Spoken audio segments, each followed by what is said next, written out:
ஹாய்ங்க. எல்லாரும் தீபாவளிக்காக பாட்டிலா நெய் வாங்குவீங்க. இனிமேல் நெய் வாங்காதீங்க, பட்டர் வாங்குங்க. வீட்டிலேயே நெய் பண்ண தெரியாது அப்படின்னு சொல்கிறவங்களுக்காக தான் இந்த வீடியோ. சிம்பிளாக எப்படி பண்ணுறதுன்னு பார்த்துடலாம். இது நான் கடையில் வாங்கின பட்டர் வச்சு தான் பண்ணியிருக்கேன். ஒவ்வொரு பார் 100 கிராம் இருக்கும். நான் 5 பார் போட்டிருக்கேன். 500 கிராம் பட்டர் இருக்குது. ஜஸ்ட்டு பேன் வச்சுட்டு அது சூடானதும் தண்ணி எதுவும் இல்லாமல் இருக்கணும். சூடானதும் அதுக்கப்புறம் அதில் அந்த பட்டரை தூக்கி போட்டுருங்க. பட்டர் போட்டு மெல்ட் பண்ண விட்டுருங்க. ரொம்ப சிம்பிள் தான். ஜஸ்ட்டு போட்டுட்டு சும்மா விட்டுட்டாலே அது வந்து நல்லா மெல்ட் ஆகி வந்துடும். நல்லா மெல்ட் ஆகி இதோ தண்ணி மாதிரி வரும். நல்லா ஃபுல்லாக மெல்ட் ஆகி இது மாதிரி தண்ணி மாதிரி வரும். இந்த ப்ராசஸ் ஸ்டார்ட் பண்ணுறதுல வந்து அடுப்பு வந்து சிம்லேயே தான் இருக்கணும். நீங்கள் வந்து வேகமாக பண்ணுற அப்படின்னு சொல்லிட்டு அடுப்பை வந்து அனலை கூட்டக்கூடாது. சிம்லேயே தான் வச்சு பண்ணணும்.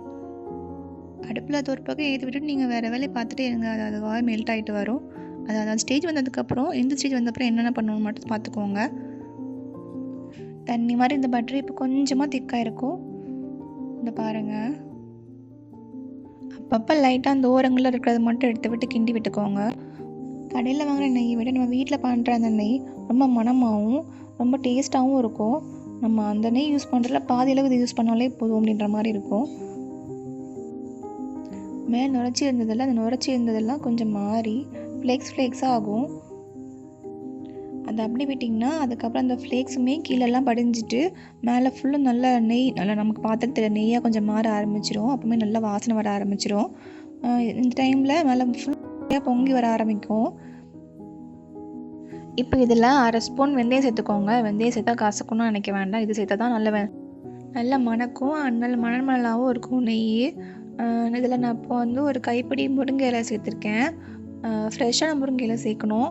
ஆனால் என்கிட்ட ஃப்ரெஷ்ஷான முருங்கை இலை இல்லை, இங்கே கிடைக்காது. நான் இந்தியாவிலேருந்து வரும்போதே நல்லா முருங்கை இலையை கழுவி காய வச்சு நல்லா ட்ரை பண்ணி இங்கே வந்து கொண்டு வந்துடுவேன். அதுலேருந்து ஒரு படி சேர்த்துக்குவேன். இப்போ நல்லா கிண்டி பாருங்கள். கீழே அடியில் நல்லா அந்த மாதிரி ப்ரௌன் கலரில் படிஞ்சிருக்கும்.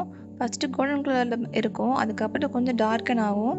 நீங்கள் வந்து கோல்டனாக இருக்கும் போதே ஆஃப் பண்ண வேணாம். அப்படி ஆஃப் பண்ணோம் அப்படின்னா கொஞ்சம் சீக்கிரமாகவே அந்த வாசனை போயிடும். நல்லா டார்க் ப்ரௌன் ஆனதுக்கப்புறம் அதை ஆஃப் பண்ணிடுங்க. அடுப்பை ஆஃப் பண்ணிவிடுங்க. அடுப்பை ஆஃப் பண்ணிவிட்டு சூடு ஆறுனதுமே நல்ல ஒரு கிளாஸ் ஜாரில் ஊற்றி வச்சுருங்க. இப்போ இந்த மாதிரி டார்க் ப்ரௌன் கலரில் தான் இருக்கும். பயப்படாதீங்க, அது 2 நாள் சரியாயிடும்.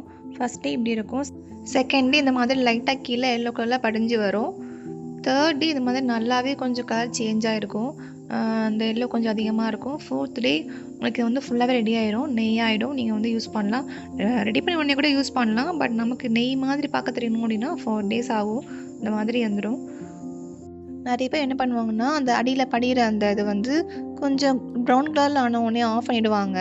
அப்படி பண்ணாலும் நெய் நல்லா தான் இருக்கும். பட் அது ரொம்ப நாளுக்கு அந்த வந்து வாசனை வந்து இருக்காது.